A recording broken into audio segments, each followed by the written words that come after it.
Leung Chun-ying says there is an end in sight to the housing shortage. Trying to calm terror fears in Europe. And Pope Francis consoles Typhoon Haiyan survivors in the Philippines.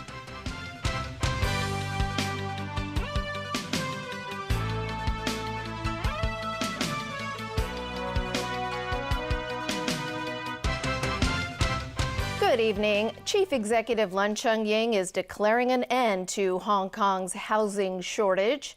He says the problem of supply failing to meet demand will soon be resolved.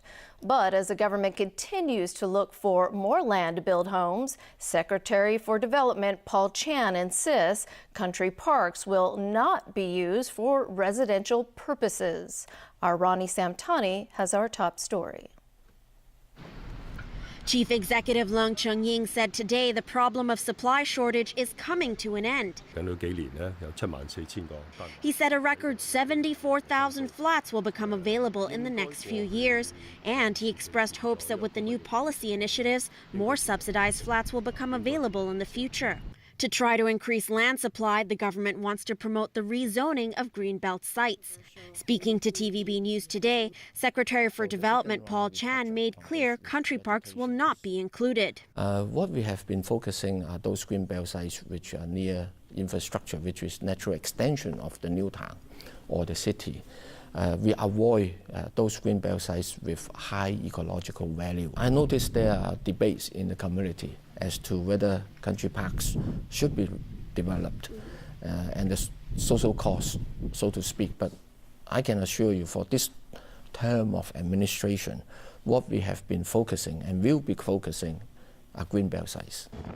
Chan said they are also studying the possibility of building multi-story industrial buildings on brownfield sites in the new territories. These are vacant or damaged agricultural plots that have been used for purposes incompatible with the surrounding environment. Chan hopes to make available 800 hectares, one-third of which could be used for residential purposes. There have also been calls for the Urban Renewal Authority to build subsidized flats. What we have invited them to consider is additional work in terms of the output of their work. What is being looked at carefully is the financial implication. Chan said the standard of URA flats is much higher than traditional subsidized flats, and the government can consider providing financial assistance to the urban renewal body. It is also understood that the URA's Matau Y project could be used to offer subsidized units. There will be about 500 small to medium-sized flats in the project, which was initiated after a deadly building collapse in the area 5 years ago.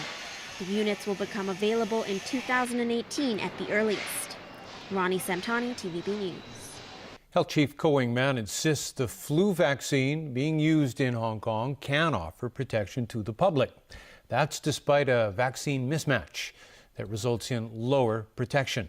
Liz Yoon has more. H3N2 is the most prevalent strain in the current flu season in Hong Kong. The same applies to other countries such as the United States and Canada. But countries and regions in the Northern Hemisphere had purchased vaccines as suggested by the World Health Organization, which wrongly predicted the most prevalent strains. Doctors say a mismatch in flu vaccines could cause the protection rate to drop sharply. Secretary for Food and Health Ko Wing-man today acknowledged the lower protection rate, but he still urges people to take the jabs. The current vaccine provides cross-strain protection against influenza infections, he said. It protects us even though it's not targeting a particular type of virus. Ko added that the government will be using the current vaccine until new ones become available. He urged members of the public to be vigilant, such as washing one's hands frequently. In the past 2 weeks, the Center for Health Protection reported 10 flu-related deaths among 41 patients. Most of the cases involved H3N2.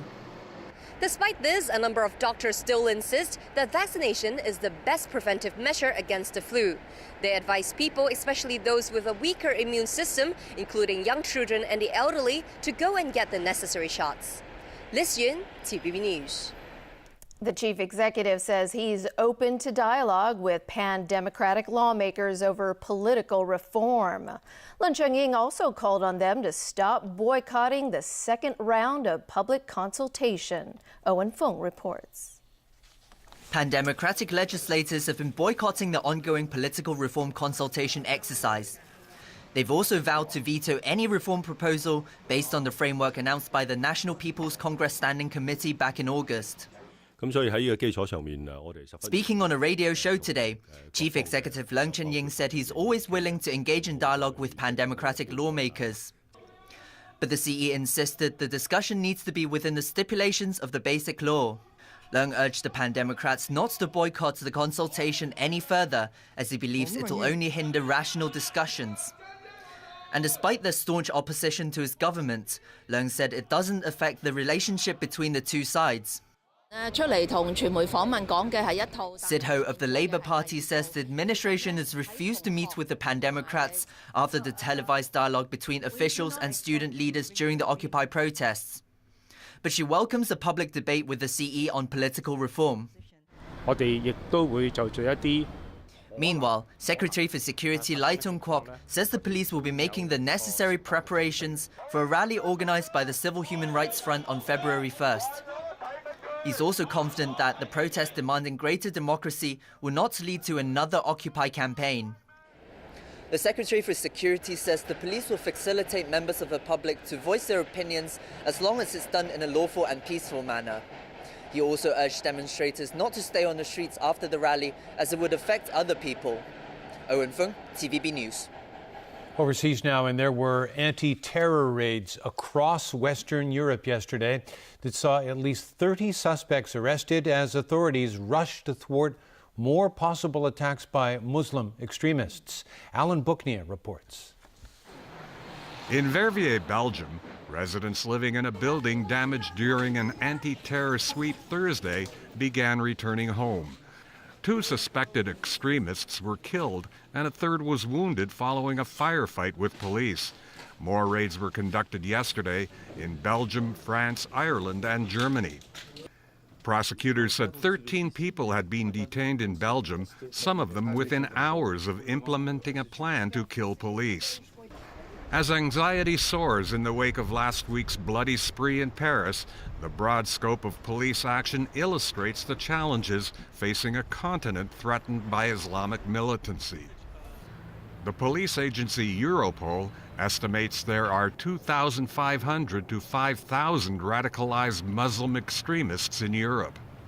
We're not looking at a terrorist scene controlled and directed by a single command of al-Qaeda leaders, for example, but something that is spread out across the world into now a very loose gathering of thousands of independent actors or semi-independent terrorist suspects. Following a meeting with U.S. President Barack Obama in Washington, British Prime Minister David Cameron called on U.S. technology companies to give governments more access to encrypted communications. The argument is that as technology develops, as the world moves on, we should try to avoid the safe havens that could otherwise be created for terrorists to talk to each other. Meanwhile, there were demonstrations in several predominantly Muslim countries, such as Pakistan, against the French satirical magazine Charlie Hebdo, the target of last week's terrorist attack that left 12 dead. Protesters condemned the magazine for what they call blasphemous images of the Prophet Muhammad. A photographer working for the French news agency AFP was shot and wounded during a clash between demonstrators and police outside the French consulate in Karachi. A reporter on the scene said some of the protesters were armed and fired shots at the security forces. At least 3 others were wounded. Alan Booknia, TVB News. To the Philippines, where an approaching storm cut short the Pope's visit today to the area hardest hit by Super Typhoon Haiyan more than a year ago. Francis is now back in Manila safely to continue his landmark visit to the country. Welcome, Holy Father, to Tacloban City. A bit of irony plagued the pontiff's trip to typhoon-ravaged Tacloban. Intensifying rains and winds kicked up by the storm named Makala forced Pope Francis to leave the region earlier than planned. He had purposely traveled to Tacloban to console victims of Super Typhoon Haiyan. Riding in his Pope-mobile, he waved to the crowds and blew kisses along the way. Before being forced to leave 4 hours early, he was able to hold an open-air mass.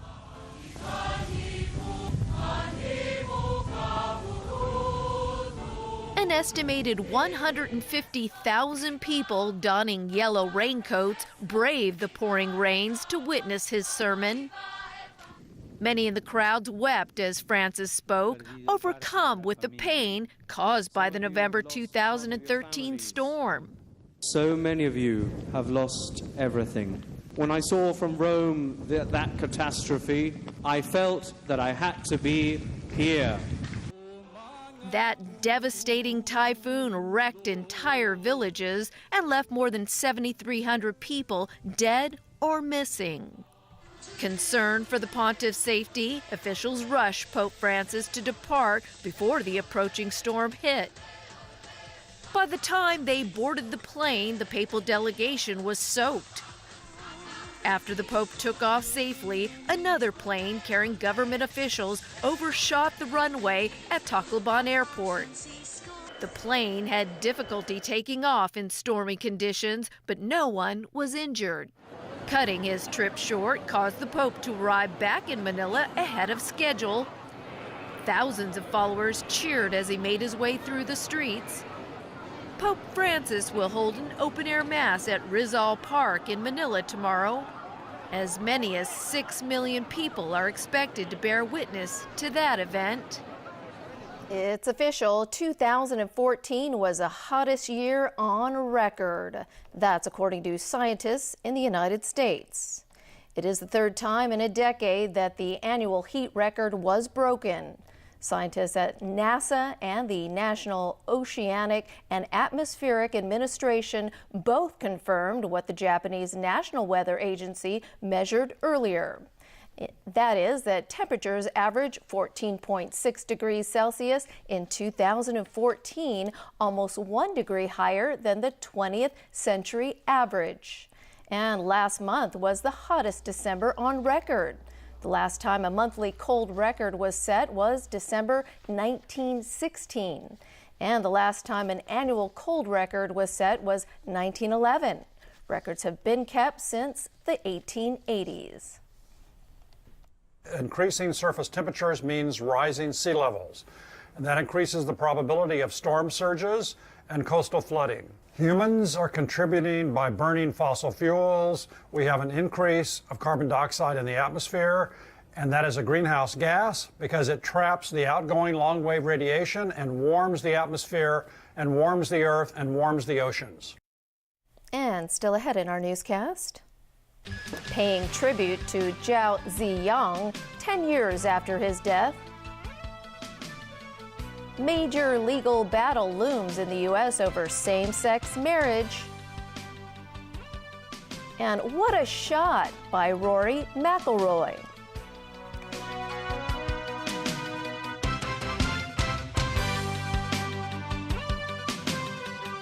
Has anyone ever filmed vultures here before? No, never before. Vultures help keep us safe from diseases, but they are being poisoned to our own detriment. Incidence of rabies amongst people has shot up. Human health is at risk if all the vultures do go. Tuesday, Vultures, Beauty and the Beast, at 8:30 on Pearl. The competition ordinance benefits businesses and consumers. Competition creates more choices and better products at better prices in dynamic markets, where businesses can expand and startups are encouraged. It promotes innovation and improves efficiency. The competition ordinance safeguards competitive environment and encourages market growth. Visit the Competition Commission's website for details. Competition delivers the prices you expect, the quality you deserve. Does being social make an animal more intelligent? When you're a social animal, there's a lot that you need to keep track of. From self-awareness to empathy to deception. Wednesday.